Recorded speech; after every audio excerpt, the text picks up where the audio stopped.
Hello and welcome. I am Reeyot. This is Mingize Media's special program on the article written by Alastair Thompson. Alastair is the co-founder of Scoop. He has 24 years of experience in the media at the Dominion National Business Review, North and South Magazine, Straight Furrow newspaper, and online since 1997. He is also the winner of several journalism awards for business and investigative work. Alastair is my guest, and the title of his article we discussed today is Are there TPLF Ethiopia insurgency training and support operations in Uganda? Welcome to the program, Alastair. Please tell for our audiences what your article is about. So this article is kind of unusual. I received the leak of a what appears to be an intelligence document, which is informing somebody, probably an official government source, perhaps another intelligence agency, about an alleged military operation being coordinated in Uganda for the training of TPLF soldiers.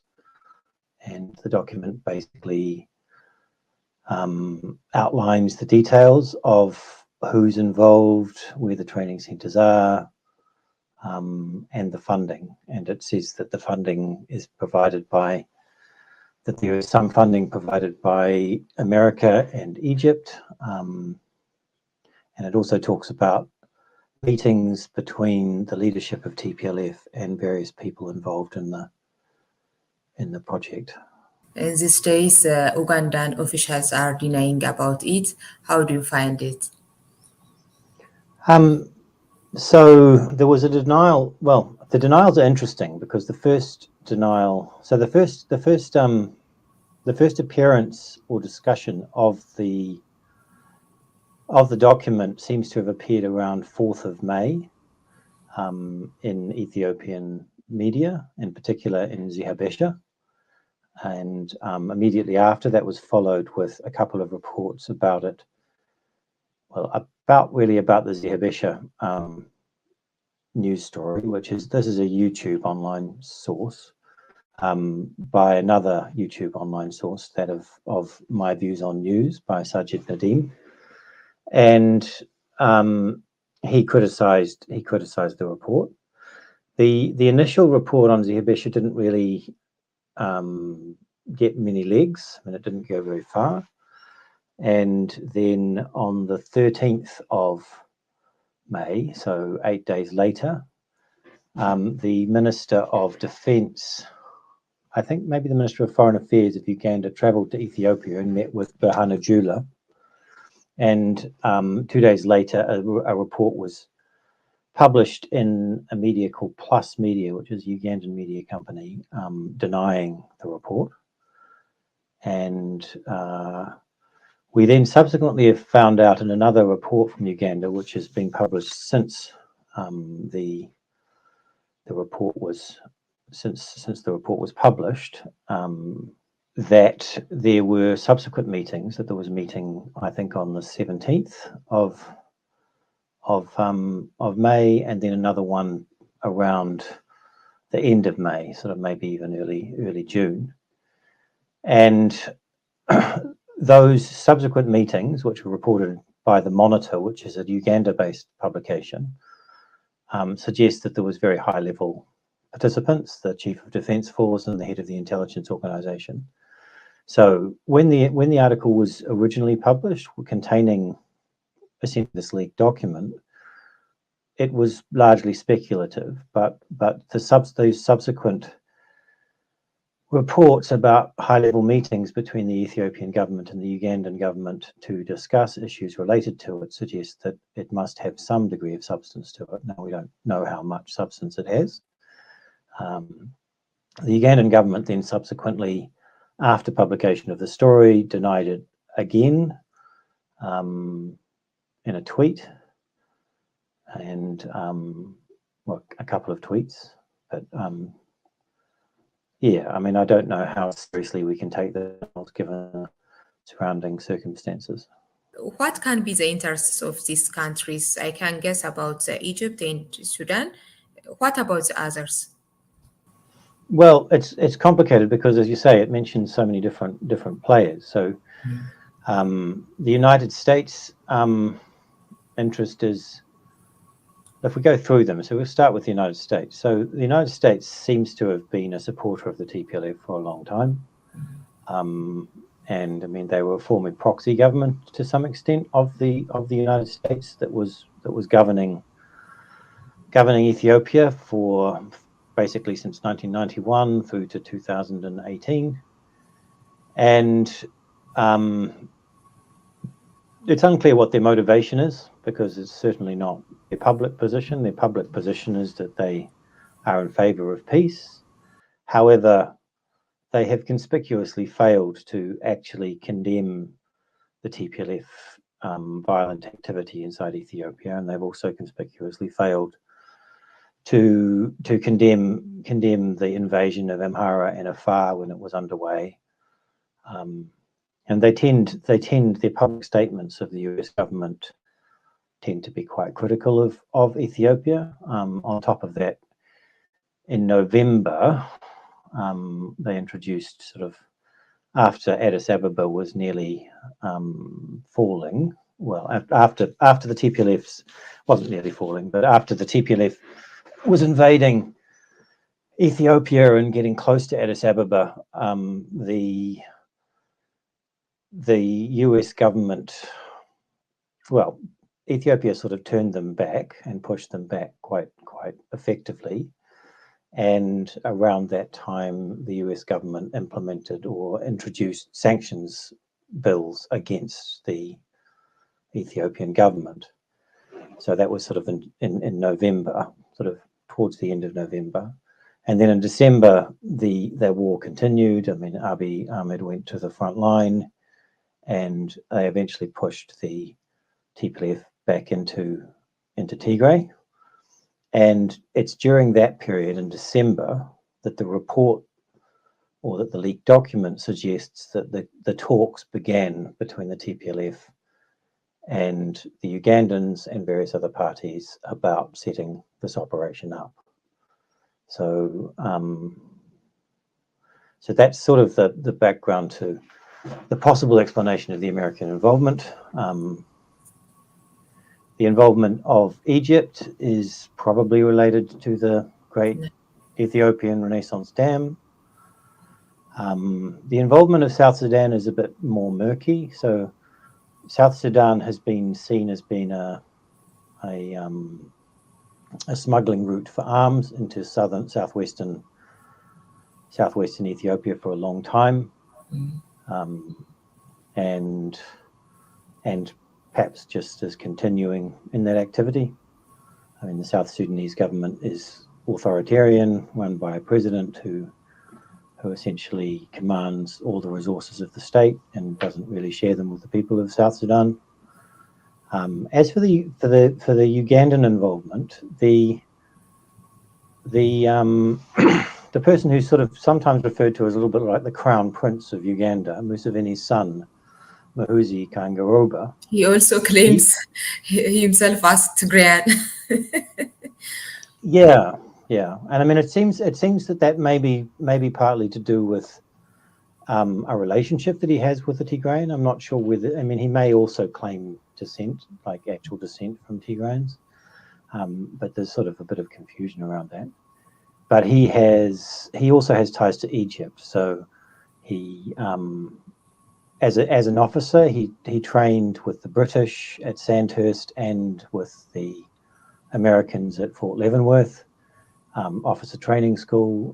He's risen rapidly through the ranks of the Ugandan armed forces, and he seems to have affinity both with Egypt, which has some degree of animosity towards Ethiopia, and also with the Tigrayans directly in various ways. He spent a period of time, I think, serving under al-Sisi before al-Sisi became the president of Egypt when he was quite young. So that sort of explains him. Now, Rwanda is also sort of implicated in this as well, because one of the generals, so in the denial that was published by the UPDF, they criticised the article for suggesting that one of the people was a Ugandan Ministry of Defence, but in actual fact, he is a former Rwandan Minister of Defence. I mean, I just published the document as it was received, and I was aware of the fact that he was in fact Rwandan. But yeah, so Rwanda seems to also be involved, and he's not just any old Rwandan Minister of Defence. He's a Minister of Defence who has had extensive involvement in invasions of the DRC and working with the M23 rebels there. So you sort of have a very murky background to all of this, really. Did any of the officials whose names are mentioned in your article contact you after the article was published? Well, only the UPDF spokesperson who tweeted to say that he's said that the entire article was a fabrication. But as I say, I mean, there's various other developments which suggest that that's not the case. And I've spoken to quite a few sort of experts in Central Lakes politics, which I confess that I am not an expert of that area. But this sort of activity that we're talking about here, covert military operations, destabilizing neighboring countries, are sort of stock and trade for both Rwanda and Uganda. So it doesn't, I mean, on its face, it's not an implausible scenario. And the fact that there were then subsequently all these high-level meetings between the Ethiopian government and the Ugandan government to allegedly discuss this, as reported by the Ugandan media, suggests that there is some basis to it. Let's read some lines from your article. Lieutenant Generals Adkan Gabratinsae and Lieutenant General Taddasa Warada Tesfaye were in Uganda for a private meeting and attended to a meeting at State House in Entebbe with President Yoweri Museveni, General Muhoozi Kainerugaba, Brigadier Charity Bainababo, Major General Don Nabasa. This meeting was on 21st September 2021. How can they make it?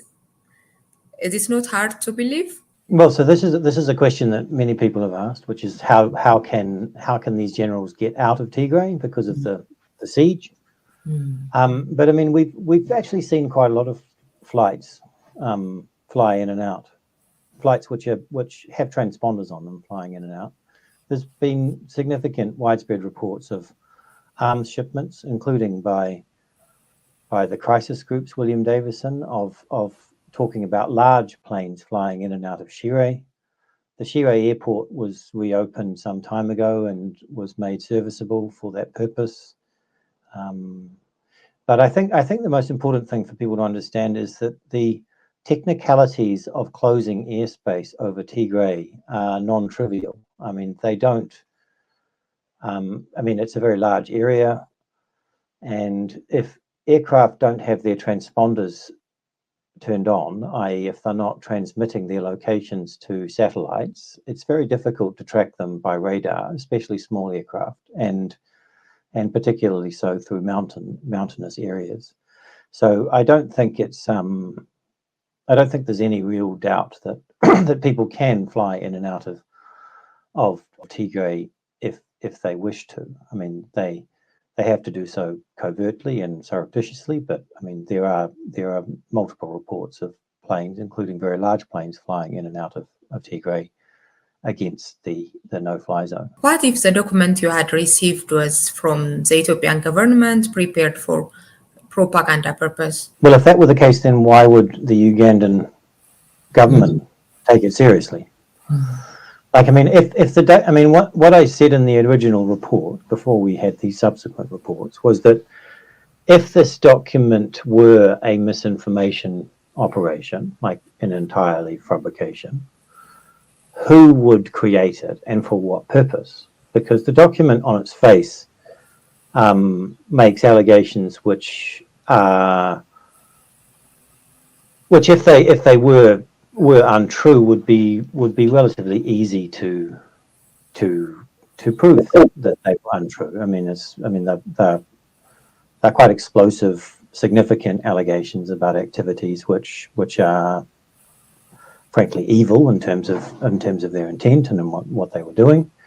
And I mean, they also are fairly incandescent in relation to the allegation that the United States potentially may have provided $200 million towards this, and also the Egyptians, which, I mean, to some extent would be seen as very provocative activities. So, I mean, it just wouldn't make sense for, I can't see anybody that would benefit from this, either the TPLF or the Ugandans or the Egyptians or the Americans or the Somalians or the Sudanese. I mean, why would anybody make this up? I mean, the government, you may think, could benefit in the sense that there would be some degree of rallying to the Ethiopian government around this. But I mean, that's not going to work if the allegations are dismissed by all of the participating parties, and there's no evidence to sort of back them up. But in this case, I mean, what we do see here also is that whilst the document doesn't say what these people are being trained for, there's not that many of them. There's 4,600 people being trained here. And what expertise does the Ugandan military have? I mean, it has expertise in insurgency operations. It has in insurgency and proxy war operations. So, I mean, those would appear to be the logical things that this has been planned, that this has been training for.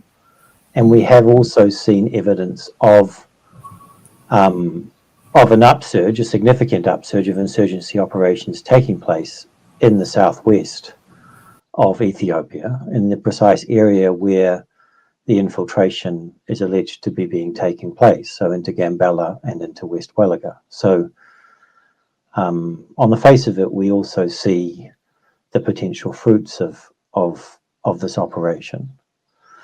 One thing I think which is important to understand about the document is that it appears to have been significantly older than when it was released. So it's not clear. I mean, the operation was being discussed or being planned, according to the document, in December, and maybe even earlier. And so the training operation may well have ended by now. Therefore, you think? Sorry. Yeah, but I mean, but we are seeing a significant increase in the scale and the ferocity of massacres which are taking place in those areas close to the South Sudanese border. But for the future, do you think this collaboration against Ethiopia will succeed or not? Well, I think the fact that it's now known of is a good deterrent from it. Well, I don't know, from its expansion and its continuation.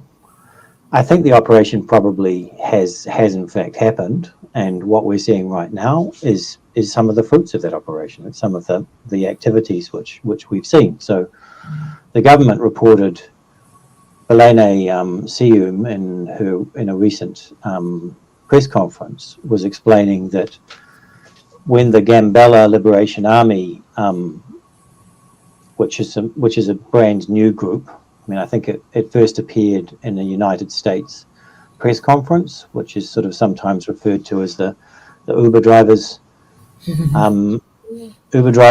sort of like meeting, where you had a group of sort of like potential armed resistance groups coming together to sort of say that they were going to come to the assistance of the TPLF. They first turned up then, and then there was this quite significant military operation in Gambela, which appeared to have the intent was to massacre large numbers of people. Now, according to Belene Sium, security services in Ethiopia managed to what she said was foil that attack. So they didn't manage to stop it altogether, but they managed to seriously limit the amount of damage that was done. Now that attack was, I think, in early June, and then shortly after that, we've seen these much larger massacres than we had previously seen in West Welliga. So, I mean, it's a Okay. who knows? Who knows? Yeah. Is there any advice you have for Ethiopian people and government not to fall into the trap of the groups and countries working against them? Well, I think it's not really my job to think about that, and I really don't know. I think the most important thing is for Ethiopians themselves to be aware of these external actors who are involving themselves in Ethiopia's affairs, and to understand that some of the things that they are seeing on the ground may not necessarily be as straightforward as they seem. I mean, we know that the OLA, for example, announced an alliance with the TPLF in 2021, and that alliance has remained since then. We also know that the OLA announced an alliance with the Gambella Liberation Front, which is an organisation which is not entirely clear whether it even exists, but at the same time it was involved in an attack in June in Gambella. So we have to. I mean, I think it's important for Ethiopians to be sceptical about what is happening, to keep an open mind in terms of understanding the extent to which Ethiopia may well, in fact, already be at war. And I think the other aspect of this, which is quite important to understand, is that the TPLF is the guiding force behind these tactics. It deployed these tactics in the past, and it's clearly part of its sort of, its stated agenda when it comes to how it intends to regain power is to drive ethnic divisions and to destabilize Ethiopia. And these attacks have taken place pretty much at exactly the same time as the TPLF declared that it was not willing to enter into peace talks anymore under the auspices of the African Union, and that it was only willing to enter into peace talks that were hosted by the Kenyan president, Uhuru Kenyatta. And at the same time that was happening, there's a sort of like a private intelligence outlet that seems to work for the TPLF called Sahan Research, based in Nairobi, and they and Rashid Abdi, who's one of their principals, came out and was basically telegraphing this in his Twitter feed before the TPLF formally announced that they were not willing to go ahead with the peace process, and pointed to a so-called US Nairobi process that was taking place under the auspices of the Kenyan government. Now, I think that part of what we're seeing at the moment in Ethiopia is the TPLF are under pressure from their Western supporters and allies, the United States and Europe in particular, to not engage in any aggressive military activity, even though they have in fact announced that on multiple occasions in the north, and that this is the alternative, and that this activity in the south is intended to destabilize the government and divide Ethiopia internally and make it more vulnerable to attack probably later in the rainy season from the north. Lastly, is there anything you want to add related with your article? No, not at this point. I'm still receiving further information, all of which seems to be supporting the essential argument that's made in the article. One of the interesting things about the article is how widespread, how much it's been read sort of globally. It seems to have been of great interest both in East Africa, over all of Africa, in Europe, in America, in Asia, basically everywhere in the world, which is very unusual for an article. I mean, I can see this in the logs of the article. It's had about 30,000 people access the article online, but they literally come from every corner of the globe, every city, every nation, capital, and there was an enormous amount of interest within the first few hours of its publication as well. And I mean, it's not easy to extrapolate from that. I mean, the article's obviously is making some significant allegations which people would be interested in, but the rapidity with which people picked it up and took notice of it is extraordinary. Now, at this stage, no other media has covered it, which is not that surprising because it's a piece of journalism which is, as I say, non-standard, and unless you have, unless you really have high-value recordings or documents from inside the Ugandan government, it's very difficult to report this in the normal manner. But I mean, the circumstantial evidence is suggesting that it's solid. So we shall see. Thank you so much for your time. It's a pleasure. Thank you very much, Reeyot.